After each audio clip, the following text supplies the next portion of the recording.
You will recall that in the immediate past election in 2023, Peter Obi single-handedly, blazing the trail like John the Baptist crying in the wilderness, was able to convince the Nigerian people that he had something that can change the status quo that we were enjoying under the presidency of Buhari at the time. And many Nigerians believe that at the end of the day, he convinced more Nigerians and scored more votes in that election. We had sitting governors who could not deliver their states and who even contested the election to go to the Senate. And they could not win those elections because of the tsunami of the obedient movement in the Southeast at that time. Today, that tsunami is more likely to sweep more viciously for the simple fact that our people and people all over Nigeria are living in poverty. Okay. It looks like the leaders of thought, the elite in the Southeast, have also joined this one-party APC dominance bandwagon, with the political elite coming together and saying, well, Southeast is for President Bola Ahmed Tinubu. I think the only man who is still standing really firm is the governor of Abia State, Alex Oti, who says he's not leaving the Labour Party, and then also Governor Peter Mba of Enugu, who still says he's still, in the PDP. Abga, Professor Soludo in Anambra, says when it comes to presidential elections, the Anambra will support President Bola Ahmed Tinubu. Why is the leaders of thought in the South, why are the leaders of thought in the Southeast disowning their own son, former Governor Peter Obi, who says he's now going to the African Democratic Congress? Many Nigerians will be wondering what is going on now that the entire Southeast is going Tinubu way. In fact, there was a meeting elsewhere where about 219 million was donated to support President Tinubu. Can you help us make sense of this drift towards the APC by the leaders of the Southeast? Thank you, Dr. Bati. I want to say that every politician has a reason for his action. I will not attempt to hold brief for any of our politicians in the Southeast who wishes to support the president for a re-election. We in the African Democratic Congress, we want to engage the current president of Nigeria and his party on issues, on their policies, on the efficacy of their execution of their policies and promises to the Nigerian people, and put this side by side with the candidates that we are supporting, former governor of Anambra State, Peter Obi, and the solutions he's putting on the table for Nigerians to make a choice. As you can see, the declaration of important politicians in the Southeast for the APC is not restricted to the Southeast. It's all over Nigeria. And many of us in this country are wondering what is the attraction for our governors in particular who are leaving their parties for the APC. We don't see the justification in the organization of the party APC. We don't see it in the performance of the central government which is run by the APC. And people are wondering why we should be drifting to a one-party state, not based on ideology, not based on the performance of that party, but many cases, unexplained reasons, the reasons that have not convinced the Nigerian people or even people in their various states why their governors have moved. But as I said, it is the inalienable right of the governors to move, whether what they tell us are the reasons for their moving or there are other compelling reasons why they moved. Until they say so, we cannot begin to take them up on those. But I can tell you something.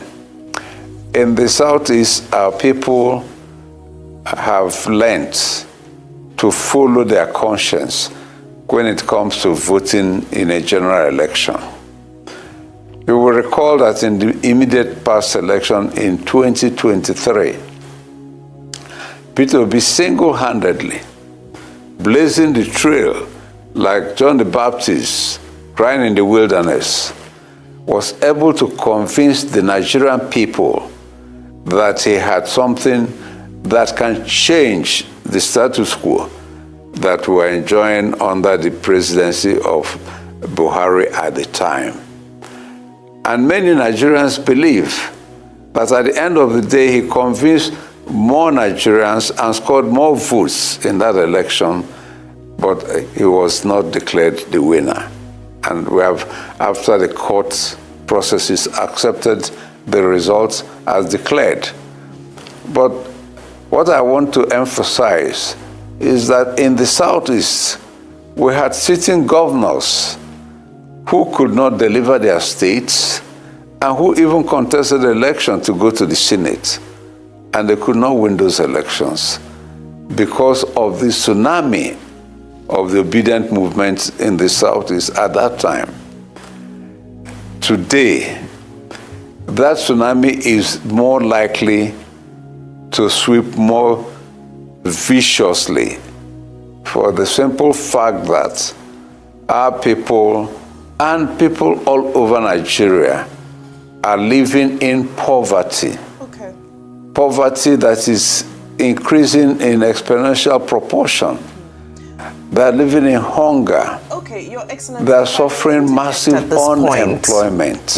If I may interject at this point, the argument that is being made is quite straightforward. I was in Enugu towards the end of last year when the governor decamped to APC, and the feeling on the ground, just from ordinary people on the streets, is that they were saying that, well, the governor can go where he likes, but we are obedient. That was the sense that I got from the few young people that I had an opportunity to speak to. And they were saying that all these movements are elite movements, politicians, playing strategic games. They don't necessarily reflect the will of the people. However, time and time again, we've continued to emphasize and unpack the role of federal might. You've already spoken about some incumbent governors who are unable to succeed even with the power of incumbency.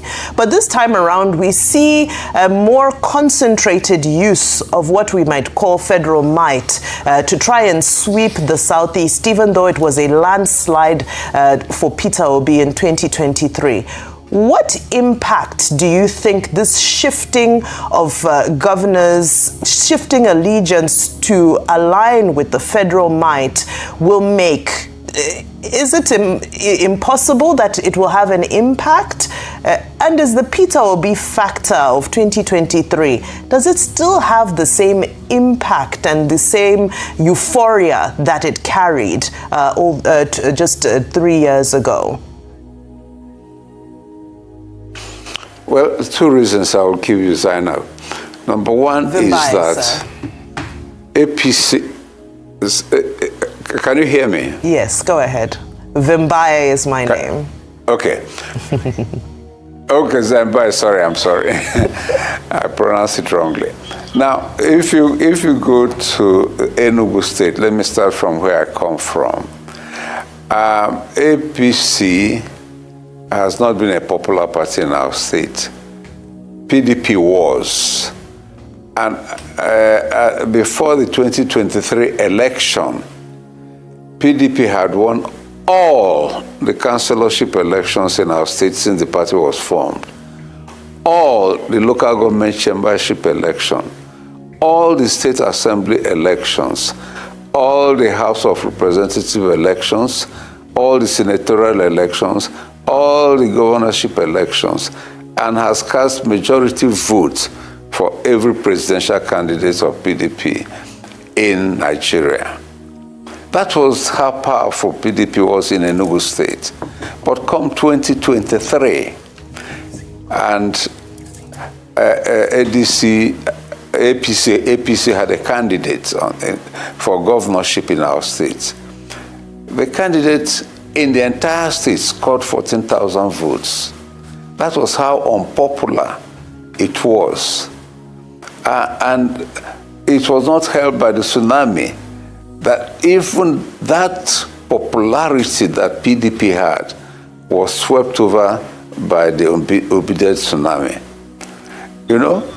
And I can tell you, what you found on the streets at that time is even stronger today.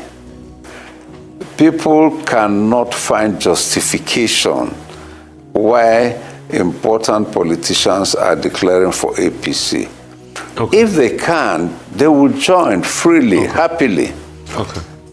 But in spite of what appears that APC is now a behemoth, unchallengeable, with federal might, with incumbency in third world politics, people are still anxious to do what they have to do to salvage their country, to have a better life for themselves and their children, and for posterity of Nigeria. Okay, sir. Good to see you. Happy New Year, sir. 2 questions quickly. Number 1. Thank you. Do these leaders that put themselves together and say they are speaking for the people of the Southeast, that they're endorsing President Tinubu, do they represent the hopes, aspirations, and yearnings of the people of the Southeast? That's question number 1. Question number 2, no matter how great plans are, as long as the new electoral laws and electoral reforms are not put in place, the 2027 election might even be worse than the 2023 elections. And that's a prediction. What's your take on that? 2 questions, sir. Thank you, Rufai. Now, on the first question, let me emphasize again and again. Any governor that is doing well in the Southeast, and we usually single out Enugu Governor Peter Mbah and Alex Uti of Abia State.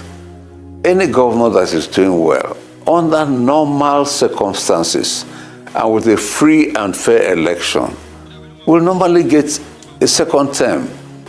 That is what you get by doing well. And if you don't do well, you are voted out. So, the governors that are doing well, we believe they may have a second chance.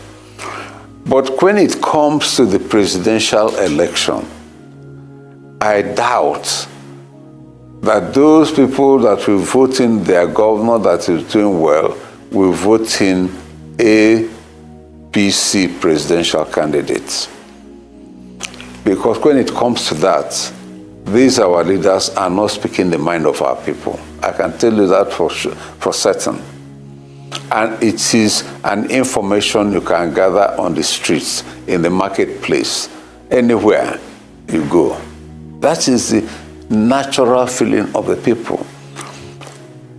Unfortunately, since APC was formed, in the Southeast, it has never taken root. It has been seen as the government or the party that singles out the Southeast for oppression. 8 years of Buhari was quite difficult for our people. And the 2.5 years of Tinubu is even more difficult for our people. So naturally, they don't gravitate towards APC. Our leaders may go there for reasons best known to them, but I can tell you they're not speaking for the general public.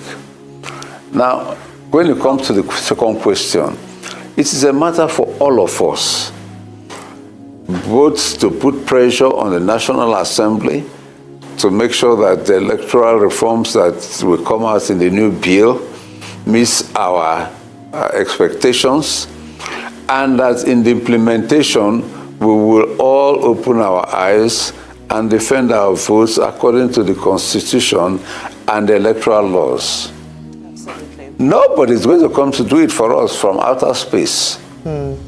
It is us, Nigerians, that can make sure that this happens. And this is what has happened in other climes where dictators have been uprooted, where oppressive governments have been changed. It is the people that do all of this. Absolutely. So we're calling on all Nigerians.